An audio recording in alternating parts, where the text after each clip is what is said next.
àmín. Allahumma salli wa sallim.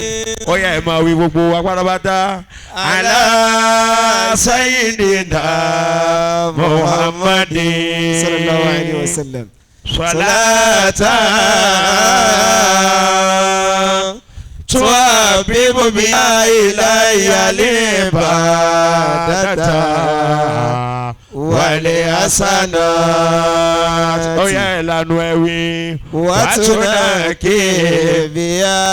Àkúrí kọ̀lìbí mi jẹ̀mí ìzòlùmọ́. Mo dúpẹ́ pé kò bá mi nínú sàré. Wàtàrí àmúní bíyà. Fílẹ̀ àyàtì. Wà fílẹ̀ màmátì. Yà Rabbal alamin. Ẹ jẹ́ àtẹ́wọ́ sókè ká máa pa wá bí. Allahumma salli wa sallim ala sayyidina Muhammadin. Ọlọ́run ó ṣeun. Salatan tuhabibu biha ilayya libadata wal hasanati. Wàtúnàkì bíyà ọlọ́run kọ̀lìbí mi jẹ̀mí ìzòlùmọ́. Mo dúpẹ́ tí mo wà níbí. Wàtàrí àmúní bíyà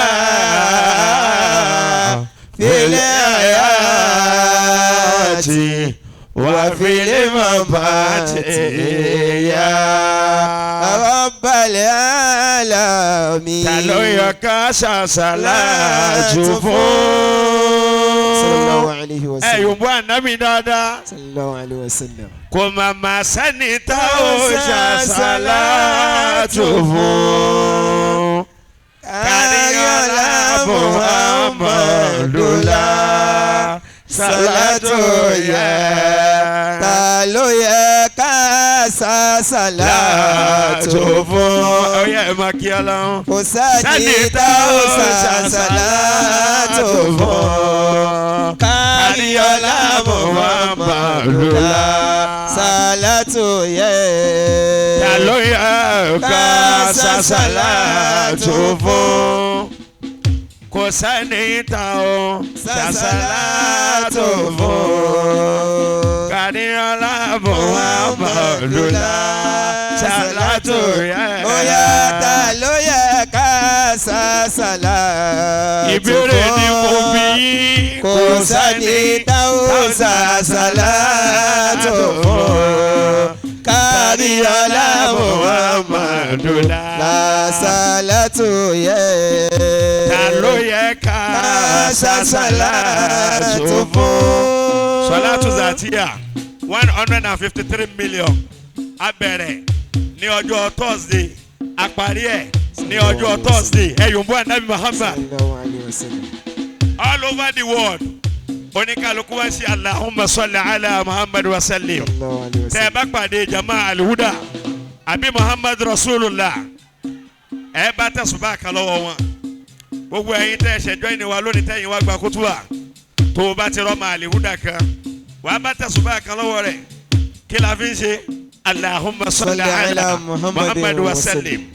Tó o bá tó ní Muhammad Rasulullah ẹ yòǹbó anabi dáadáa Sallallahu alayhi wa sallam. tó o bá ní Muhammad Rasulullah tẹ̀sùbá kan máa ń wà lọ́wọ́ wa kò ń sin tá à ń fi tẹ̀sùbá yẹn ṣe Allahumma salli ala Muhammad wa sallim. Sallallahu alayhi wa Tá a sallam. bá wá ṣe 153 million tẹ́nìkan bá wá ní sókọ̀ ni fún anabi Muhammad àwa béèrè lọ́wọ́ rẹ̀ pé ta ló yẹ ká ṣàṣàlátù fún? Alikamawi 153 million téèyàn bá wá ní ó tóbi jù fún anabi Muhammad Sallallahu alayhi wa sallam.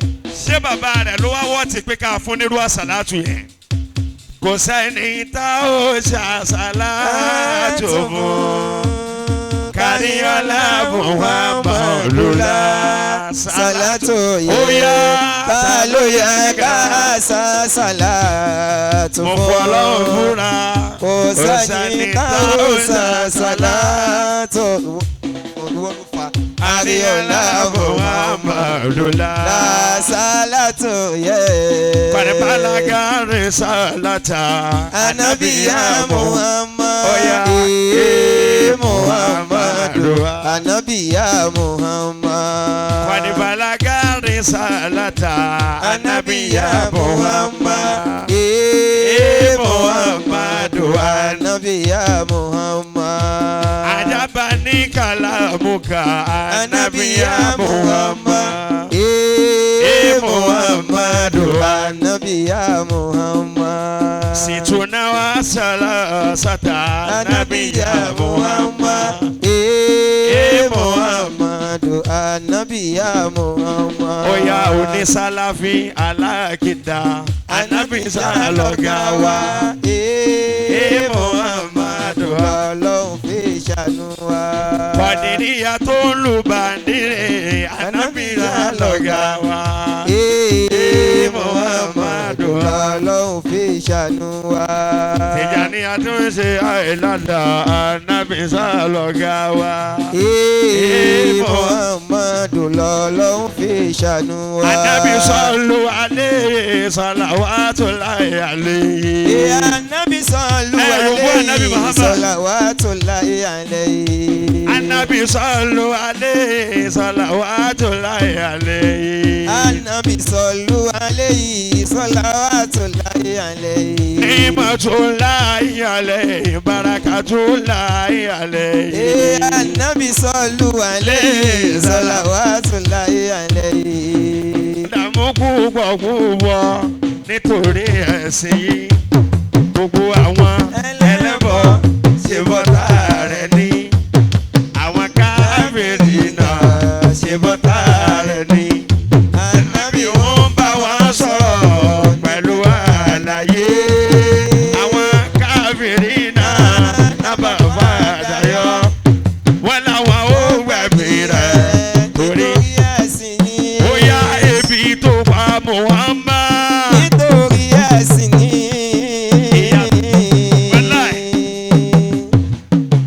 Ebi pa Anabi Muhammad. Anabi ò jẹun, àwọn ará ilé rẹ̀ ò jẹun. Anabi ní láàrin ọjọ́ mẹ́ta, àwọn lè má jẹun nínú ilé àwọn. Ebi tó pa Muhammad. Nítorí ẹ̀sìn ni. Ìyà tó jẹ Muhammad. Nítorí ẹ̀sìn ni. Ó yá ìkẹ́ Olúwa tọ́lá. Kó bá náà bí wá. Ìkẹ́ Olúwa Tọ́lá kó bá náà bí wá. Ìkẹ́ Olúwa tọ́lá kó bá náà bí wá. ẹ̀yin òbú Anabi Muhammad ẹni sallallahu alayhi wa sallam. Sallallahu alayhi wa sallam. Ọjọ́ òní yìí ọjọ́ tó lámìnì Sallallahu alayhi nínú wa ìgbésí sallam. ayé Al-Huda àti Muhammad Rasulullah. Sallallahu alayhi wa sallam. Ṣe bí ẹni tó ṣe àsàlátù 153 million. Sallallahu alayhi wa sallam. 153 million. Ọjọ́ téèyàn bá ṣiṣẹ́ owó tó nírú owó yẹn, tó bá ti nírú owó yẹn ó ti kó nínú àwọn ẹgbẹ́ Ọlọ́run bùnmí láṣìírí o. Masha Ẹ bọ́ Allah. ẹni tó bá ti lè ní 153 million lákàntì kò ní ṣe àdúrà Ọlọ́run bùnmí láṣìírí mọ́. Ọlọ́run fún mi ní ẹ̀mí gígùn torí gbogbo wa tó bá ń wo orí fóònù tó ń wo pé ṣé èmi ni mo ní kinní yìí yóò mọ̀ dàbí kó fẹ́ kúnjọ́ kejì ni yóò máa ní Ọlọ́run fún mi ní ẹ̀mí gígùn jẹ́ àfin náà owó yìí. Ká tó wá sọ so dẹ̀rí 153 million tó bá jẹ́ owó 1 million ó dá dúró ni kò lè change. Ọlọ́run wá ní àsàlátù ọyọ kọ̀ọ̀kan ó máa di mẹ́wàá. Sallallahu alayhi wa sallam. Yòówù Ànábì dáadáa jáde. Sallallahu alayhi wa sallam. Ọlọ́run kó wọlá ìfẹ́ Ọlọ́run àtànábì wa Muhammad. Sallallahu alayhi wa sallam. Gbogbo apárabátá tá a jọ ṣe nínú iṣẹ́ yìí ẹni tó ṣe 10 ẹni tó ṣe 20 ẹni tó ṣe 1000 níbi bẹ́ẹ̀ wọlá ẹni tó jókòó tì lónìí Ọlọ́run kó wọlá ẹ̀mẹ́ lára lónìí ẹ ṣàmì dáadáa ni. Àmín. Àwọn programs wa ta ní lónìí ó ṣe díẹ̀ àmọ́ àwọn àdíwọ́ díẹ̀ kan fẹ́ máa wọlé yòówù Ànábì Muhammad dáadáa. Sallallahu alayhi wa sallam. Nítorí Ànábì Muhammad nínú gbogbo ayé pátápátá àfa kan pé bàbá wa Maulana Sheikh Ahmad Al-Mukhtar wọ́n ní ní ayé yìí o bóyá lẹ́yìn èyí táwa ń ṣe yìí kò tí ì sí ìjọ kan takora wọn jọ tán ṣe irú àsàlátù yẹn fún anabi Muhammad kò tí ì ṣẹlẹ̀ rí níwájú wa ààrẹ tó ti gbọ́rù rẹ̀ lẹ́yìn wa ọlọ́mọ wa jẹ́ àbáwọn ṣe lásán ọlọ́run. àmín. ẹ̀yin ká ṣe àmì dáadáa ni. àmín. téèyàn bá ṣe iṣẹ́ ẹ̀yin náà wo bí ibi ìṣeré lánàá ẹ wo àwọn ẹni ọlọ́run tí ò ṣe fowó tí ò lè fowó gbé jáde àwọn yẹn ti rí iná kọjá pé kẹ́ni ká máa bọ̀ nínú ìdọ̀tí àti inú àbàṣà wọ́n á wò pé irú ibo la ti fẹ́ lọ jòkó lẹ̀ tí irun tá a bá dẹ̀ ń ṣe ń bì lánàá tí ò bá jọrun tán máa ń ṣe wọ́n ó dìde wọn máa lọ ni ẹ bá ń pariwo anabi Muhammad. sallallahu alayhi wa sallam. nígbà tí Sheikh Tijani alifa agége wa ń lọ lánàá bàbá yẹn wá ní da imam Muhammad Rasulillah. sallallahu alayhi wa sallam. bàbá yẹn ní gbogbo gbọ́jú ayé àwọn náà wà nù Muhammad Rasulillah. sallallahu alayhi wa sallam. ní tá à ń ṣe kò yàtọ̀ sí ní tá à ń ṣe ni tá a bá pè wọ́n tí tá a bá fi pè wọ́n tó bá yàtọ̀ wọ́n á dìde kúrò láàrin wa wọ́n á máa ní èèyàn ayé ní ẹ máa ṣe ayé yín lọ ọlọ́run kò wọlé ìfi ọlọ́run lára anabi wa Muhammad. sallallahu alayhi wa sallam. téèyàn bá wá ayé tí o bá nífẹ̀ẹ́ anabi tọ́lọ́n bá ṣe lóore ó ní problem torí kò lè rí ìfọkànbalẹ̀ lóore yẹn ọlọ́run kò wọlé àṣẹ ọlọ́run àtagbára ọlọ́run àti ìfi ọlọ́run lára anabi wa Muhammad. sallallahu alayhi wa sallam. gbogbo ẹni tó fi omi ojú ṣe zàtí àlọ́dún yìí kó tó dọdún tí ń bọ̀ ọlọ́run sọ ọ́ dẹ̀rín mọ́ lọ́wọ́. àmín.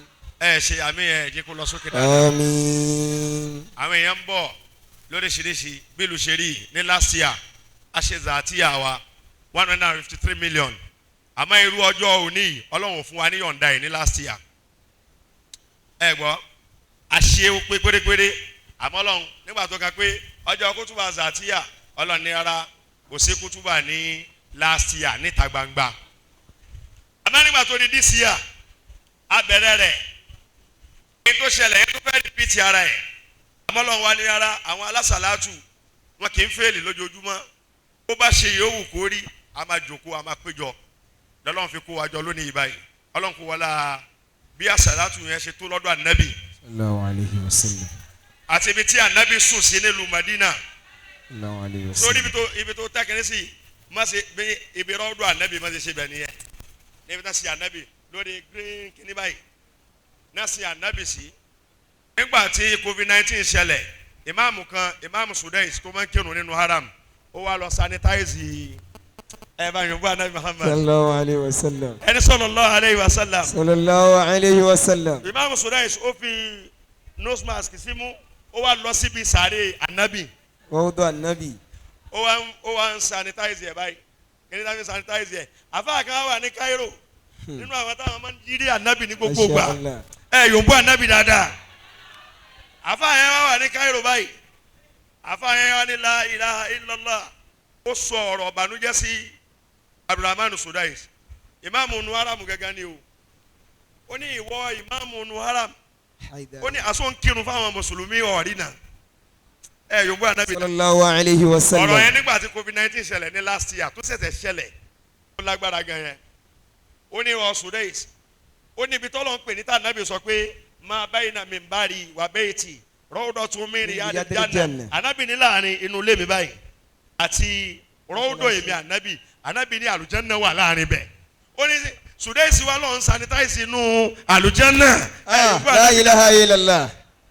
ó ní àlùjánà ìmáàmù àdìjẹ́lì àfáàyàn ó wá bẹ̀rẹ̀ sí ní la ilaha illallah ó wá bẹ̀rẹ̀ sí ní bá àfáàyàn sọ̀rọ̀ ó ní àlùjánà tọ́lọ̀ ní ẹni tó bá ti wọ bẹ̀ kò ní pírọ́blẹ̀mù kankan mọ́ ìwọ́sẹ̀sẹ̀ tó wá ń lọ ń gbà yí pé pírọ́blẹ̀mù kan tún wà nínú àlìjẹ́nà ó wá ń lọ ń sanitize ibi tí ànábì sùn sí nígbà tá ànábì wà nílùú Madina ẹ yòówù ànábì dáadáa sallallahu alayhi wa sallam. nígbà tá ànábì wọ Madina àrùn kan ṣẹlẹ̀ bíi COVID-19 báyìí nínú Madina àwọn èèyàn máa ń ṣubú àárẹ̀ ni àwọn èèyàn tẹ́ ẹ bá ti rí ẹnìkan báyìí tó bá ti lálàáfíà ńjọ́ kan báyìí tí a bá rí ijọ́ kejì aṣubú àárẹ̀ àwọn ará Madina wa sọ fún ànábì pé rẹ Muhammad ìdí tí wàá fi mọ̀ pé káàṣà sàlátù fún ànábì kò ń ṣe iṣẹ́ kékeré àwọn àlọ́bá ànábì wọ́n ní rẹ̀ ànábì tí wọ́n nù ìlú yìí àmọ́ àrùn dà wá láàmú nínú ìlú yìí àfáàyàn ní sẹ́wọ̀n Sudais ó ti gbàgbé pé àwọn ará Madina lọ bá ànábì lójú ayé ẹ̀ ni pé àrùn ṣẹlẹ̀ irú COVID-19 báyìí àrùn tó máa ń ràn tó bá ti mẹ́nìkan nulẹ̀ kan báyìí gbogbo nulẹ̀ wọn ló máa mú oníṣòwò gbàgbé pé olúbá yẹn ṣẹlẹ̀ ni.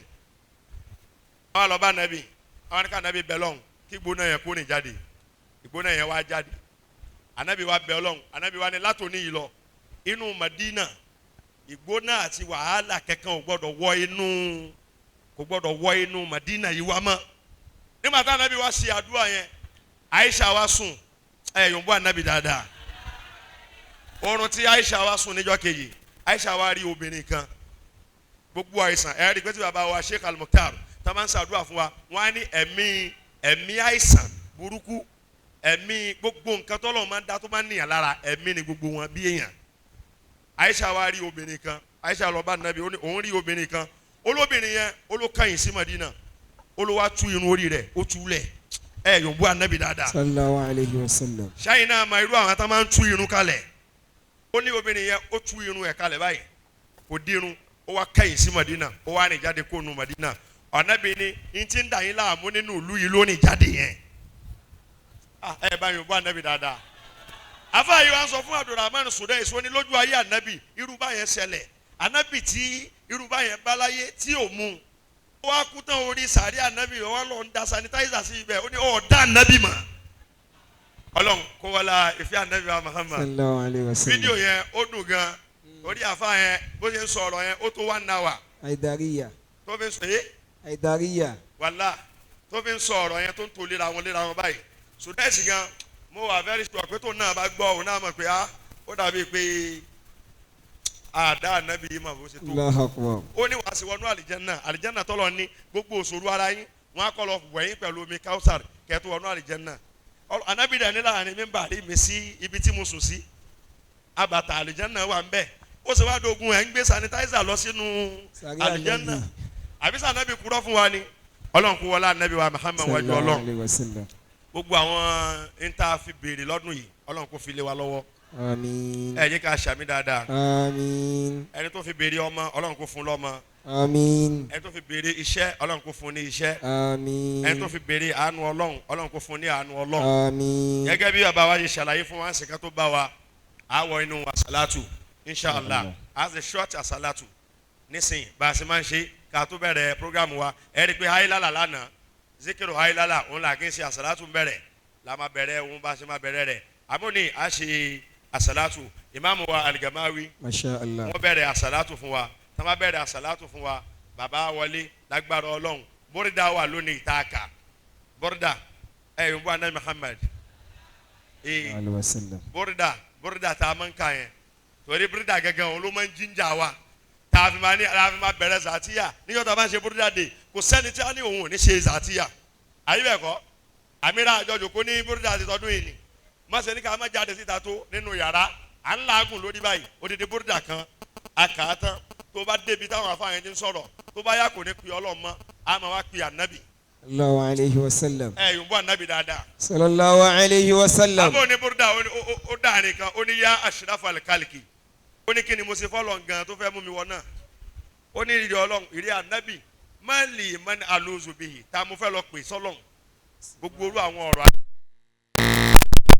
lágbára ọlọ́run ìmáàmù wa Al-Gamawi gbogbo àwọn tá a bá ti ń dé ẹ̀jẹ̀ á máa jòkó ká máa sẹ́ẹ̀tì kalẹ̀ insha allah rahman táwọn bàbá bá máa dé bọ́dà máa bẹ̀rẹ̀ lẹ́yìn bọ́dà wọ́n á ṣe kótóbà zàtíyà fún wa àwa lọ múra wa nítorí ọ̀la yòǹbó anabi Muhammad dáadáa àmọ́ bá a ṣe dé lónìí ẹni tó bá pẹ́ dé lọ́la bẹ́ẹ̀ ìta ni ó ti ṣe mìládùn ẹ̀ ọlọ́run ara dátà fún tí a fi máa wò wá nulẹ̀ because gbogbo fàájì táwa gan máa ṣe nínú ilé a lè ráyè lọ́nà mú ẹnìkan níta tó o bá ti kọjá àwọn nǹkan gan wọn fẹ́ rẹ́dì láti sùn sí Eagle Club látàlẹ́ ìmọ́jú pé láyé tábà lè yan 500 mo gbọ́dọ̀ wọlé ẹjọ́ tó rọ lọ́n gbogbo àtà bá ń bọ̀ ẹ jẹ́ ká tètè dé ní ọ̀la sọ́dọ̀ mi ládùú yàtọ̀ àwọn nǹkan máa wá Muhammad Rasulullah máa wá ó níye tá a jẹ́ àwọn nǹkan ti dé látàbúrọ̀dù àwọn tá a jẹ́ Nàìjíríà ó níye wa àlèwúdà ó níye gbogbo àwọn àlèwúdà ó wá láwọn tán àṣẹ kẹ́kẹ́ nu gbogbo wa náà là ń bọ̀ nínú 500 sọ́dọ̀ mi ti yé event 2000 plus táwọn wá ní ká lo èèyàn 500 so màgbá ni tó bá yìí tètè dé ló máa ṣe kíni ní àwọlé ọlọ́run àfọwà ní ààyè ọlá Rasulullah ìwájú ọlọ́run Allahumma salli ala Sayyidina Muhammadin Muhammadin Al-Gamawi وعلى آل سيدنا محمد كما صليت على سيدنا إبراهيم إجاجو ودادا وعلى آل سيدنا إبراهيم في العالمين إنك حميد مجيد. gbogbo olóríire ni kó jẹ́ àjọ wí. Allahumma salli ala. ìta wá ṣe níbí rèé o. Sayyidina Muhammad. ẹ já sọ̀rọ̀ sókè dáadáa. wa ala ali Sayyidina Muhammad. كما صليت على سيدنا إبراهيم وعلى آل سيدنا إبراهيم في العالمين إنك حميد ọlọ́run má jẹ́ àbòkù ọmọ nílé. Allahumma salli tó bá lè wí dáadáa. Sayyidina Muhammad ọlọ́run jẹ́ àṣàmọ́dún. wa ala ali Sayyidina Muhammad kama sallaita ala Sayyidina Ibrahim وعلى آل سيدنا إبراهيم في العالمين إنك حميد سبحان ربك رب العزة عما يصفون ẹjájọ wí dáadáa وسلام على المرسلين والحمد لله رب العالمين. بسم الله الرحمن الرحيم. وعنت الوجوه للحي القيوم. mo wò pé àsìkò yẹ ká gbé àbí tọ̀ ẹ̀yùn bú ànábì dáadáa. sallallahu alayhi wa sallam. wọ́n ní ká nàá tán. ẹ̀yùn bú ànábì kánábì gbọ́ lùmọ̀dínà. sallallahu alayhi wa sallam. bismillahir rahmanir rahim. wa qul tastaghfiru rabbakum innahu kana ghaffara. yursilis samaa alaykum midrara wa yumdidukum bi amwalin wa banina. ويجعل لكم جنات ويجعل لكم أنهارا. أستغفر الله الحمد لله لا إله إلا الله محمد رسول الله. ẹ jẹ́ ká jọ wí as-salatu was-salamu ala khayri khalqi. ká má ṣe dákẹ́. Astaghfirullah alhamdulillah ọlọ́run la ilaha ọba tó ní ìwà Muhammadu Rasulullah. as-salatu was-salamu ala khayri khalqi. foríjì wa astaghfirullah alhamdulillah kájọ wí la ilaha ká má ṣe dákẹ́. Muhammadu Rasulullah as-salatu was-salamu ala khayri khalqi. ó ti kú méjì. astaghfirullah alhamdulillah ọlọ́run la ilaha illallah Muhammadu Rasulullah as-salatu was-salamu ala khayri khalqi. ọba tó kù rẹ̀ o. astaghfirullah alhamdulillah ọlọ́run la ilaha illallah Muhammadu Rasulullah as-salatu salatu wa salamu ala khayri khalqillah. astaghfirullah al-azim alladhi la ilaha illa huwa al-hayyul qayyum wa atubu ilayh. foríjì mi Ọlọ́run mo túbà o. foríjì mi Ọlọ́run mo túbà. foríjì mi Ọlọ́run mo túbà. foríjì mi Ọlọ́run mo túbà. ẹ̀ṣẹ̀ tí mo ṣẹ̀ tí mo rò kó kéré, èyí tí mo ṣẹ̀ tí mo rò kó tóbi, ẹ̀ṣẹ̀ kan ò kéré lọ́dọ̀ Sàtíyà. foríjì mi Ọlọ́run ẹ jẹ́ ká jọ wí foríjì mi Ọlọ́run mo túbà o. foríjì mi Ọlọ́run ọba tó ní mí foríjì mi Ọlọ́run mo túbà. foríjì mi Ọlọ́run mo túbà. ẹ̀ṣẹ̀ tí mo ṣẹ̀ tí mo rò kó kéré, èyí tí mo ṣẹ̀ tí mo rò kó tóbi, ẹ̀ṣẹ̀ kan ò kéré lọ́dọ̀ Sàtíyà. foríjì mi Ọlọ́run mo túbà. ọba tó ní mí tààlà bá ń gbẹ̀rù mi kó torí o. tààlà bá ń gbẹ̀rù mi ká má ṣe kó torí. dákẹ́ tààlà bá ń gbẹ̀rù mi kó torí. tààlà bá ń gbẹ̀rù mi kó torí. májòrí ọ̀tá mi débi ọ̀run wíwọ́. tààlà bá ń gbẹ̀rù mi kó torí. owó ọlá ló fà nábì ṣàṣìwájú. owó ọlá ló fà nábì ṣàṣìwájú. owó ọlá ló fà nábì ṣàṣìwájú. owó ọlá ló fà nábì torí ṣàṣìwájú. pé Málíkì ẹ̀yìn ànábì ló wà. àrùn bálí ẹ̀yìn ànábì ló wà. àrùn bálí ẹ̀yìn ànábì ló wà. Ṣáfì ẹ̀yìn ànábì ló wà. kódà Abu Hanifa ẹ̀yìn ànábì ló wà. owó ọlá ló fà nábì láti gbọ́ ṣàṣìwájú. pé aṣíwájú ayé nìkan kan ló jẹ́ o.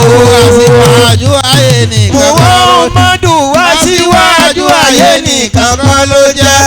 aṣíwájú ayé tóun ní tó aṣíwájú ayé nìkan kan ló jẹ́ o. aṣíwájú ayé tóun ní Yásí aṣíwájú ayé nìkan kan ló jẹ́ o. aṣíwájú ayé nìkan kan ló jẹ́. kódà bánàrún ọ̀gá ni Muhammad aṣíwájú ayé nìkan kan ló jẹ́. owó ọlá ló fà nábì ṣàṣìwájú. owó ọlá ló fà nábì ṣàṣìwájú. owó ọlá ló fà nábì ṣàṣìwájú. owó ọlá ló fà nábì ṣàṣìwájú. Málíkì ẹ̀yà nábì ló wá. Ṣáfì ẹ̀yà nábì ló wá. Àǹbàlì ẹ̀yà nábì ló ó wá. dàgbà Abu Hanifa ẹ̀yà nábì ló wà. owó ọlá ló fà nábì ṣàṣìwájú.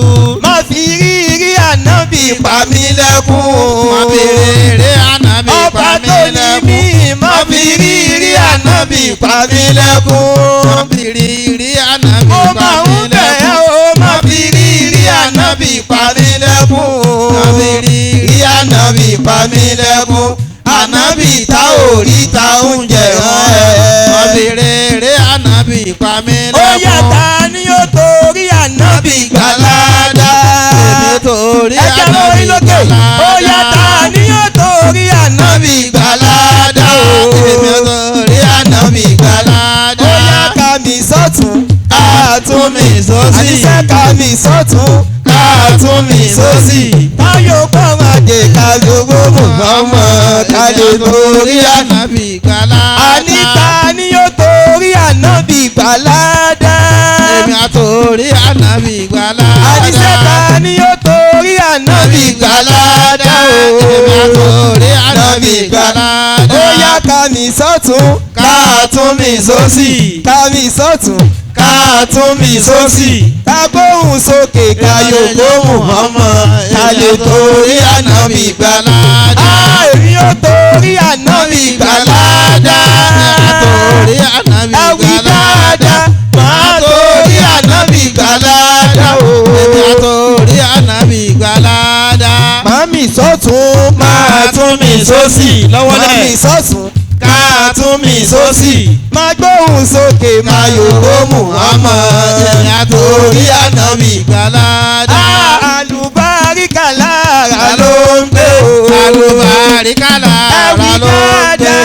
àlùbáríkà lára ló ń gbé. àlùbáríkà lára ló ń gbé. àlùbáríkà lára ló ń gbé. má gbàtàrà mi fọ́mẹlòmíràn. àlùbáríkà lára ló ń orí gbé. bẹ́ẹ̀ ká ṣiṣẹ́ bí ẹrú ò pé ká lówó. ká ṣiṣẹ́ bí ẹrú ò pé ká lówó. ká ṣiṣẹ́ bí ẹrú ò pé ká lówó. ká ṣiṣẹ́ bí ẹrú ò pé ká lówó.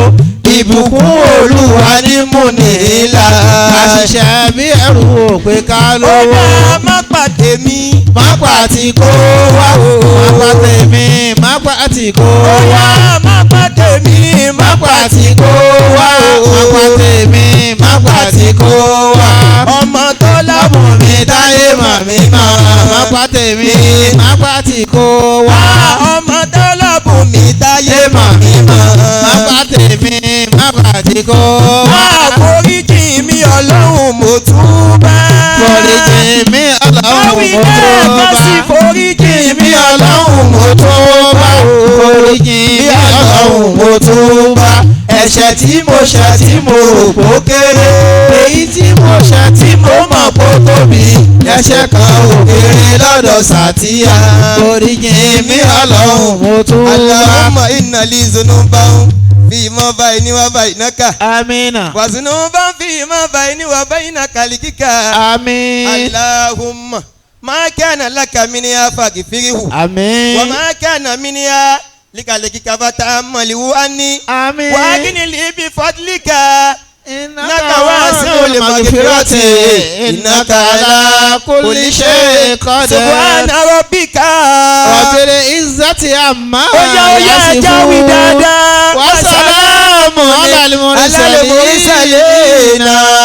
walhamdulillahi rabbil alamin. alamin. bismillahir rahmanir rahim.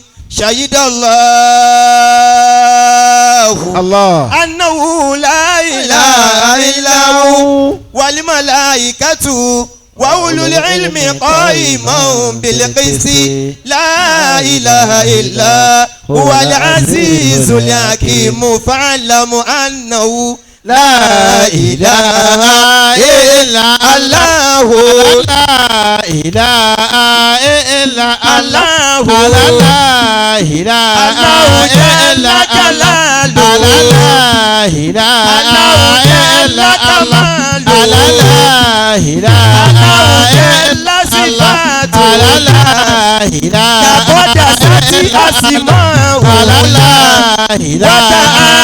la ilaha illa Allah. la ilaha illa Simuliki. Allah. la ilaha Wàbí illa Allah. Malakuti. la ilaha Wàbí illa Allah. Nasuti. la ilaha Wàbí illa Allah. Jabaruti. la ilaha Kúlí illa wà Allahu la ilaha Allahu sọ́mọ́dù la ilaha lámú yàlídì la ilaha wà lámú yóládì la ọba olúwa wà lámú yẹkùn làwùlá ọba olúwa wà lámú yẹkùn làwùlá ọba olúwa wà lámú yẹkùn làwùlá fúnfún wa ní àádùn la ilaha illa Allah. beneficial la ilaha bí illa mo Allah. specify la ilaha illa Allah. la ilaha illa Allah. everlasting la ilaha illa He Allah. forgive la ilaha illa omnipotent la ilaha omniscient la ilaha everlasting la ilaha arahamanu la ilaha alamaliku wa na la ilaha kọlákọlí ìsànà kódà alámọ̀ olùbáyànà la ilaha arahimu la ilaha alimaliku la ilaha alikudu sùnìlá ìlà asálàmù ìlà ìlà alimu minula ìlà alimu aiminula ìlà alẹ́ azizu ìlà ṣùgbọ́n náà lálìjà àbárò ọba olúwa lálẹ́ mútàkà bíhù ṣùgbọ́n lálẹ́ kọ́ọ̀lì kùlà ó fún wa lójú àfihàn olúwa wa ò pé lásàwò ọlọ́run bá sọ pé lásàwò ìjẹ́ àti ẹ̀rẹ́ ní kò lè sọ ó dàgbò bá lè sọ ó jẹ́ ṣàzíkì ó tún fún wa létí àbí ń gbọ́rọ̀ ọba tó létí ó pé lásàwò retí ọlọ́run bá sọ pé lásàwò retí ìjẹ́ àti ẹ̀rẹ́ ní kò lè sọ ó dàgbò bá lè sọ ẹ̀ka ṣàbíkì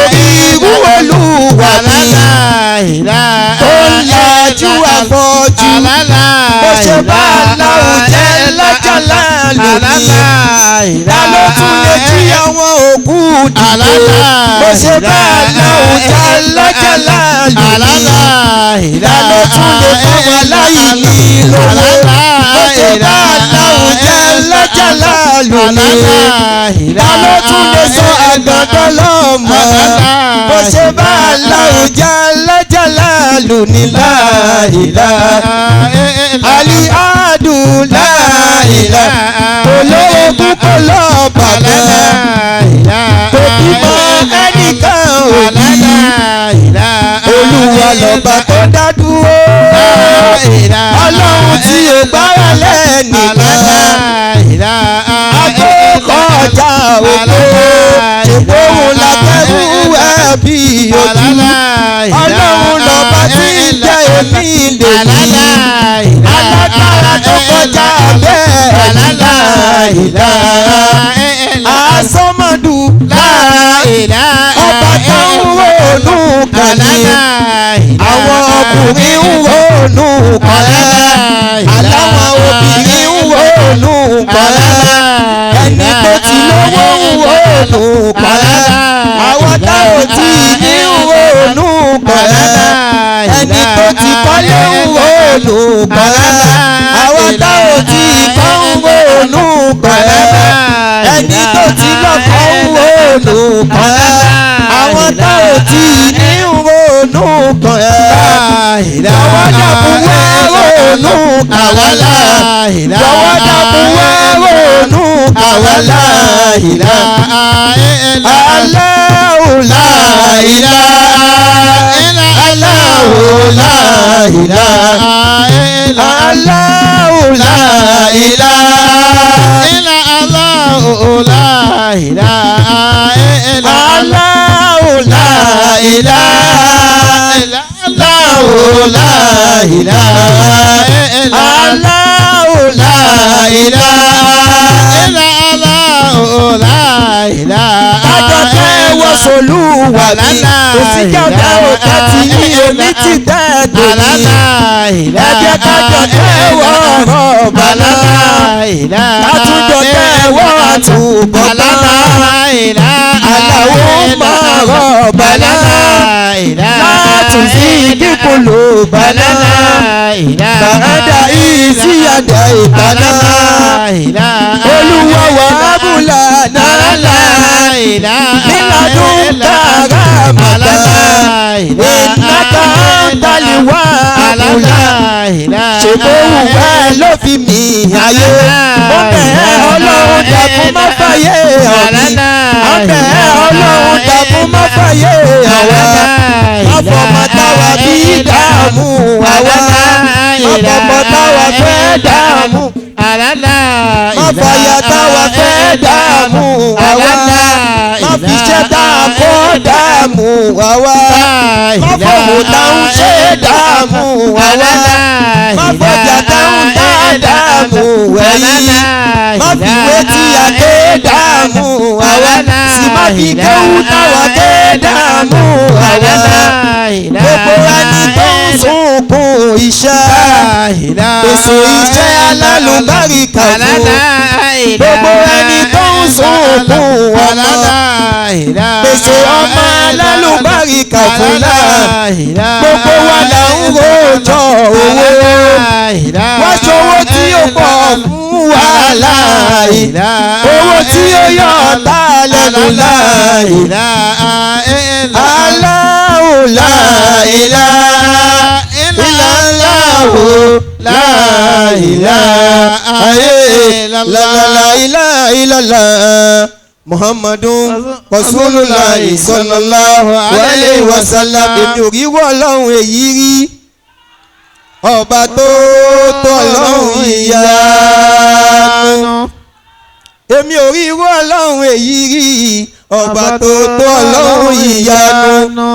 Ọba tó tó ọlọ́run ìyanu. Ìjì ọlọ́run mo kọ́kọ́ kí. Ọba tó ń gbọ́ba dépò mo kọ́ rí kí. Mo wá rí fọ́bà téèyàn ń kọ́ jí kí. Tànáwọ́ méjì sókè káfí kí. Tìdúró ti kúnlẹ̀ ni mo fi kí. Máa tún forí balẹ̀ máa kí. Nítorí iṣẹ́ ọwọ́ ẹ̀ fàkìkì. Òṣùbà mi fọ́bà olóríkì. Táwọn ayé kì láwọn oríkì tó fara mọ́ kákì. Subhanaka rabbil aki. Tabaraka maulali kaliki. A'udhu bi rabbil falaki. Min sharri kulli khaliki. Mo ṣe tó ọlọ́run la fi kí. Mo ṣe tó ọlọ́run la fi kí. Ọba tó tóbi tó ga jù ní kíkí. Kábíyèsí ọlọ́run ò tó kí o. Kábíyèsí ọlọ́run ò tó kí. Àkìbárú aláwù ni mo ń kí. Mo ń gbóde aláṣẹ́ríkì. Mi ò rí irú ọlọ́run èyí rí ọba tó tó ọlọ́run ìyanu. Ọba tó tó ọlọ́run ìyanu. Mo ń ṣẹ̀mí ọlọ́run mo dúró tì. Olóòtú ayé olùfàtì. Aláṣẹ pé iṣẹ́ you are mighty. Ajagun ṣẹ́gun tí kì í ṣe ohun tì. Adáni tó ní tí kì í panitì. Àdìgún àrò ọba sáàtì. Àdìgún àrò ọba sáàtì. Ọba tó làkàtà tó tún làkìtì. Ẹ má wo kúrò ọba tó kú tì. Ẹ̀dá ló ń gbó ọlọ́run mi gbó tì. Aṣọ ló ń ṣá orúkọ rẹ̀ ṣáàtì. Sẹ́kúndẹ̀rì mo kí olùdúró ti. Fẹ̀yìntì ṣebí wọ́n mo fẹ̀yìntì. Láǹtì mo bá gbòòrè láǹtì. Ayé mi bá ń dá aláìlú jìbìtì. Òrọ̀bà tó ń dání láre mo fẹ̀yìntì.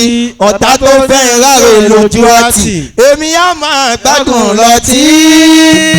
Ẹbí dáadáa mo lọ́lọ́hùn tí kì í dójú ti. Àwọn tó bá mọ̀ràn lólùfẹ̀yìntì. Mi ò rí irú ọlọ́run èyí rí ọba tó tó ọlọ́run ìyanu.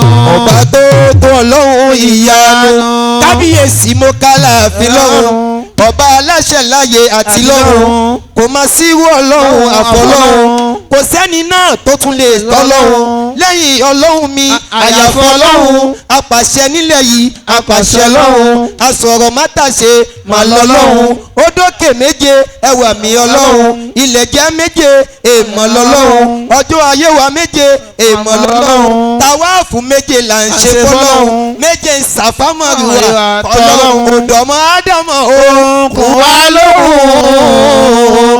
Àlódòmọ́ Ádámọ̀ òkun wa lóhùn. Ṣùgbọ́n kì í tó gbé bèlè orun. Àyìnlámọ̀júbà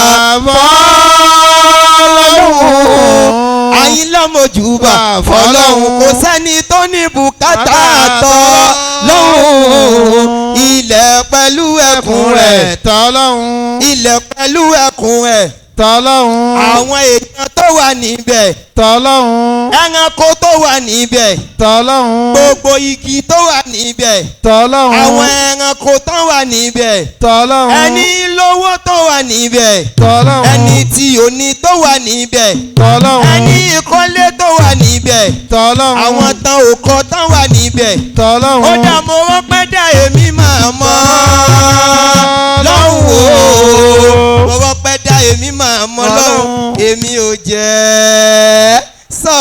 kò sọ.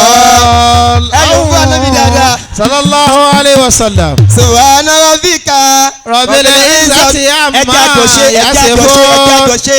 wasalamu ala al-mursalina walhamdulillahi rabbil alamin. bismillahir rahmanir rahim wa anatil wujuhu lil hayyil qayyum wa qad kaba man amala dhulman wa man ya'mal minas salihati wa huwa mu'minun fala yakhafu dhulman wala adima ya ya qayyum alala ilaha ọ̀kan lolúwa ya ayọ̀ ya qayyum alala ọlọ́run tí ológo ya ayọ̀ ya qayyum alala ológun kò lọ́ọ̀bà kan ya ayọ̀ ya qayyum alala àbíyèsí ọba ayé ya ayọ̀ ya qayyum alala àbíyèsí ọba olúwa ya ayọ̀ ya qayyum alala àbíyèsí ọba olúwa ya ayọ̀ ya qayyum alala alápá kábíkábí ya ayọ̀ ya qayyum alala tó ń bẹ̀rù ẹ̀ nínú ìṣòro ya ayọ̀ ya qayyum alala ọba mo ṣe yìí dání òbí mi ya ayọ̀ ya qayyum alala kábíyèsí ọba olúwa ya ayọ̀ ya qayyum alala kábíyèsí ọba olúwa ya ayọ̀ ya qayyum alala ọba tó túbọ̀ òde rí ya ayọ̀ ya qayyum alala òun sì ń rí gbogbo ayé ya ayọ̀ ya qayyum alala kábíyèsí ọba olúwa ya ayọ̀ ya qayyum alala ọba tó túbọ̀ òde rí ya ayọ̀ ya qayyum alala ilaha illallah Allahumma ya Rabbi salli ala Muhammad wa sayyidi saadati nabiyyi Muhammad. Allahumma ya Rabbi salli ala Muhammad wa sayyidi saadati nabiyyi Muhammad. Allahumma jali ashimi ya Muhammadan ajala liwara zatan wa aslan wa matidan wa ati walahum nabusan wa ati yabahum nabusan wa ati walahum yada atobalahu rahmanu nashiya wa maulida wa mazala mimman khola fali akoyabura woya Allahumma ya Rabbi salli ala Muhammad wa sayyidi saadati nabiyyi Muhammad. Allahumma ya Rabbi salli ala Muhammad wa sayyidi saadati nabiyyi Muhammad. Allahumma ya Rabbi salli ala Muhammad wa sayyidi saadati nabiyyi Muhammad. Allahumma ya Rabbi salli ala Muhammad wa sayyidi saadati nabiyyi Muhammad. Allahumma ya Rabbi salli ala Muhammad wa sayyidi saadati nabiyyi Muhammad. Allahumma ya Rabbi salli ala Muhammad wa sayyidi saadati nabiyyi Muhammad.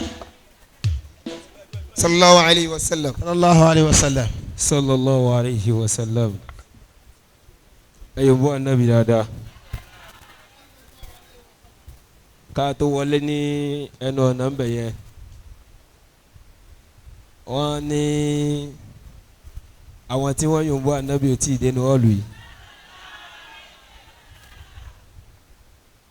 And I don't know how true is that. tó bá já sí pé lẹ́nu bá ti mọ̀ yìí náà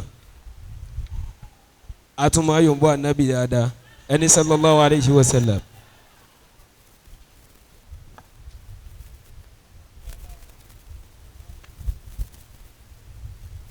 àwọn bàbá wa His Eminent Sheikh Alhaj Ahmed wọ́n ní gbogbo àwa tí ẹ sọ bẹ́ẹ̀ dáadáa gbogbo àwa tí a wà lórí ìjòkó ẹ má jẹ́ kó ṣẹ́kù ẹnìkan tí ò ní lo nose mask wa tó bá tẹ̀jẹ́ sí pé face mask náà ni ìta bá ní let us make use of it torí the situation of the country now gbogbo wa ló yé kó tó di wípé a hold the program yìí ọ̀pọ̀lọpọ̀ ìgbìyànjú ti lọ níwájú lẹ́yìn àti dé gbogbo àwọn àyè tó yẹ ká dé tí òfin níjà sí pé wọ́n mọ̀ ní ìwòlẹ̀ ń ṣe ń bẹ̀ yẹn nígbà tá a sì fẹ́ ṣe wọ́n ní ká fọwọ́ sí pé a máa adhere to the rules and regulations and the protocols of the COVID-19 àwọn náà sì fọwọ́ sí tábà wá bíbí ó dáa kí wọ́n mọ̀ bá a pé à ń tẹ̀lé ìjọba àṣẹ ọlọ́run ni pé àti Allaha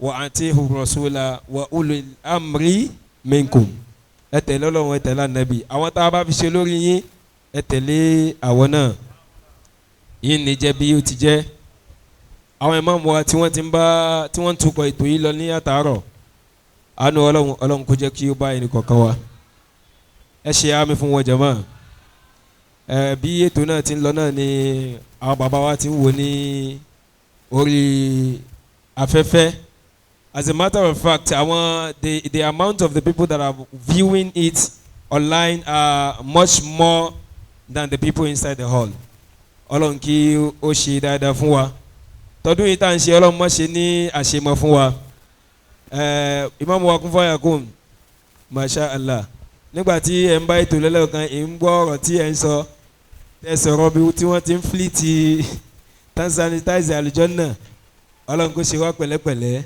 bí nǹkan ṣe máa hàn sí wa ọ̀tọ̀ọ̀tọ̀ ni. bàbá wa ní kúmọ́ bá a ti wà lórí ìjókòó nì a nídìí láti dàjò kóru àmọ́ kọ̀ọ̀kan nu wa ká dìde lórí chair tó next sí ẹni tó wà lẹ́gbẹ̀ẹ́ wa kí chair kọ̀ọ̀kan kó máa wà empty kí a lè bá fi àyè gba enough social distance kí ọlọ́run kó ṣe dáadáa fún wa àwọn tá a bá ti bọ́ tá a wà níwájú tá a rí bó ti fún ẹ jẹ́ káwa ó bọ́ sẹ́yìn ká máa ṣe báyẹn ètò ní gbogbo ẹ̀.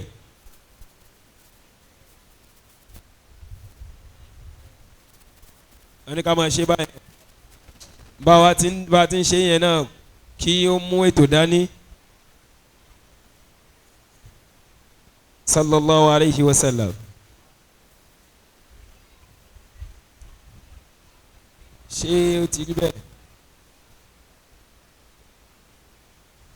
ẹ lágùn àwọn ọ̀rẹ́ yìí ọ̀rẹ́ kan wà tí wọ́n fẹ́ yára wọn tọ̀ ọ̀rẹ́ yìí ọ̀rẹ́ olórí yìí yára wọn àwọn kan ní ọ̀rẹ́ yìí ọ̀rẹ́ akóbá ní yìí yára wọn ọ̀rọ̀ jákujáku nu so láàrin wa ń bí olórí yìí yára wọn ni ẹ jí kí a ṣe bí àwọn bàbá ṣe ní ká ṣe yẹn kí a tó máa carry on gbogbo àwọn programs tí ó bá tún kù masha Allah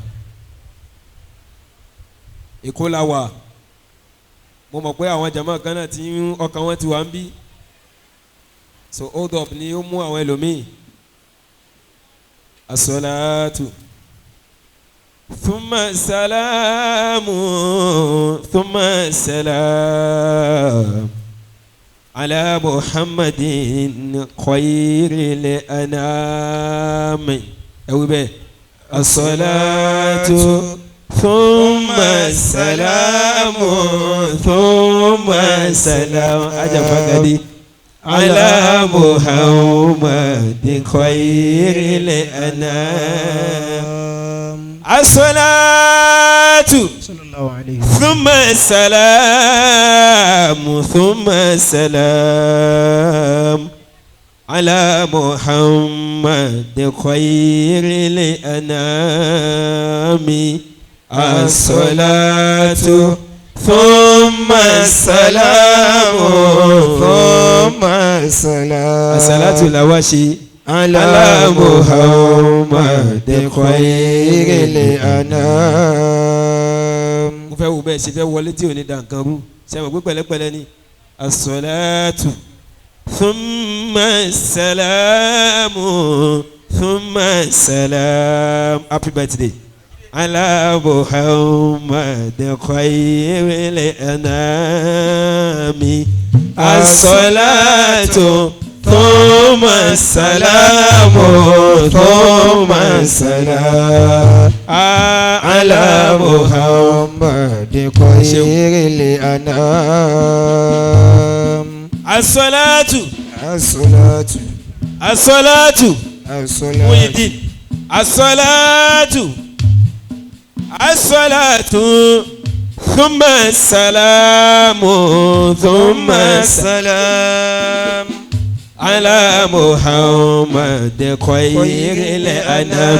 اداكم ووي الصلاة ثم السلام ثم السلام على محمد خير الأنام. Come on, Lobe. Today is the second day of among our 3 days for the program of this year. Analase zikiri Juma. Tó bá wọ kó sọ pé ayélálà a ti ṣe yẹn lánàá. A tún wá bọ́ sí ti tòní. Òní ni kótóbà Salatu Zatiya 153 million. Ní last year iye tá a ṣe náà nìyẹn nígbà tá a wá ṣe ní wọ́n ń kù sáátà kí àwọn event yẹn máa lọ a ṣe ti day 1 ìyẹn conference wa ńgbà tó wá yá Lagos State ti pass announcement wọ́n lẹ́nu kankan ò gbọ́dọ̀ ṣe nǹkan kan mọ́ o àwa gbọ́ sí wọn lẹ́nu Zatiya náà ni a ṣe tá a fi parí ní last year náà látún wá a padà sẹ́nu ẹ̀ lọ́dún yìí. Ọlọ́run tó wá ní ká bẹ̀rẹ̀ yìí ọdún eré ìta ṣe ọlọ́mọṣẹ́ láti mọ̀ fún wa. as-salatu thumma salamu thumma salam ala Muhammad khairil anam. jajowi as-salatu thumma salamu thumma salam على محمد خير الأنام. ألا تأجج الشوق في فؤادي لأحمد المصطفى الجوادي لأحمد المصطفى الجوادي فقمت في محمد فقمت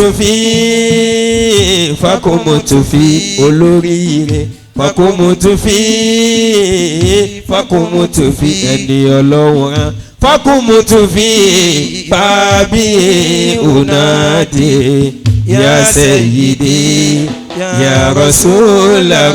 ẹ dákun ẹ pé as-salatu ثم السلام ثم السلام. ẹ jẹ́ àjọ wí. على محمد خير الأنام. jumla mẹ́ta náà ni àwọn olóyìnbó máa ń pè ní clause àbí sentence free sentences. as-salatu thumma as-salamu. ok ó dàbí pé mẹ́rin ni ẹ̀yin bọ́ ànábì dáadáa ẹ̀mẹ́rin. masha allah.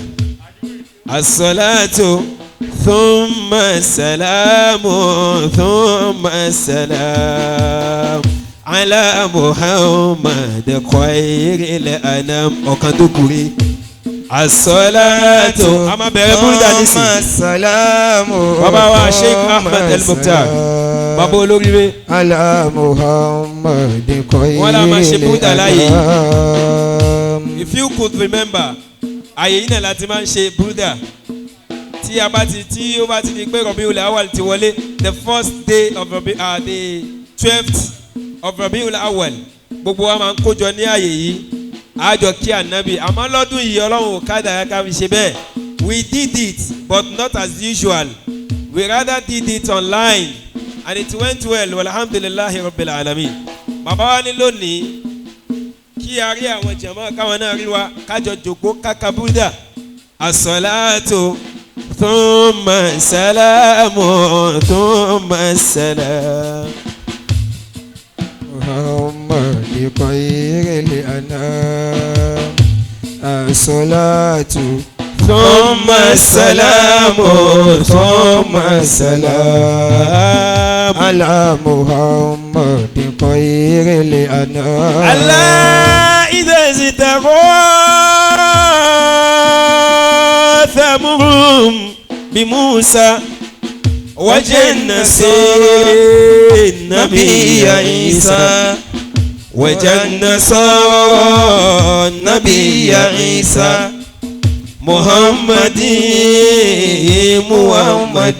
ẹ̀wì dáadáa محمدي محمدي àlàyé lọ́rùn محمدي محمدي àyànfẹ́ olúwa محمدي محمدي ẹ̀yinjú olúwa محمدي محمدي àánú olúwa محمدي محمدي محمدي تبتلي أنيسا يا سيدي يا رسول ربي الصلاة ثم السلام ثم السلام على محمد خير الأنام على أقول يا أيها الرسول النبي محمد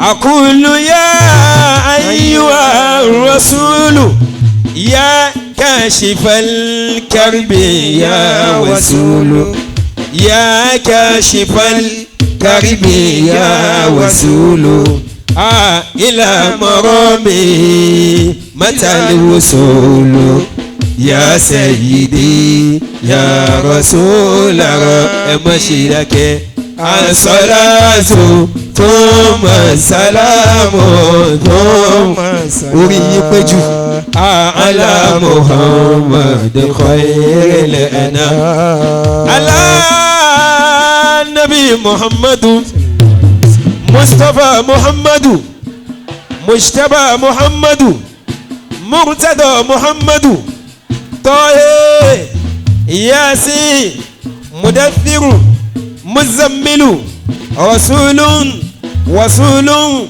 رؤوف رحيم النبي محمد رسول الرحمة رسول الملائم مفتاح الجنة مصباح الجنة سيد القر المحجلين النبي محمد رسول الله يعني صلى الله عليه وسلم إذا استغاث مرهم بموسى وجن سورة نبي عيسى محمد تبتلي أنيسا يا سيدي يا رسول ربي الصلاة ثم السلام ثم السلام على محمد خير الأنام من لم يصلي عليك كافر من لا يصلي